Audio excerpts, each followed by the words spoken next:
ഖുറാനിലും ഇഞ്ചീലിലും പേര് പറയപ്പെട്ട ഒരു പ്രവാചകൻ. ആ പ്രവാചകൻ നിരക്ഷരനാണ്, അക്ഷരജ്ഞാനമില്ലാത്ത പ്രവാചകൻ.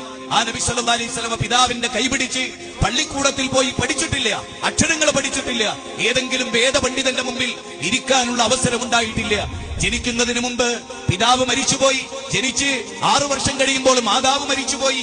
8 വർഷം കഴിഞ്ഞപ്പോൾ വല്യാപ്പ മരിച്ചുപോയി. അനാഥത്വത്തിന്റെ കയ്പുനീരുകൾ കുടിച്ചു. പഠിക്കാൻ അവസരമുണ്ടായില്ല. പക്ഷേ അദ്ദേഹം ലോകത്തോട് ഓതിക്കൊടുത്ത ഖുർആൻ വഴി ലോകത്തിലെ ഏറ്റവും സദാചാര മൂലമുള്ള ഒരു ജനതയുണ്ടായി. എങ്ങനെ ഉണ്ടായി? ആചാരമുള്ള ഒരു ജനതയുണ്ടായി, അന്ധവിശ്വാസമില്ലാത്ത ഒരു ജനതയുണ്ടായി, ചൂഷണം ചെയ്യാത്ത ഒരു ജനതയുണ്ടായി. എങ്ങനെ ഉണ്ടായി? പ്രകൃതിയോട് കൂറുപുലർത്തുന്ന ഒരു ജനതയുണ്ടായി.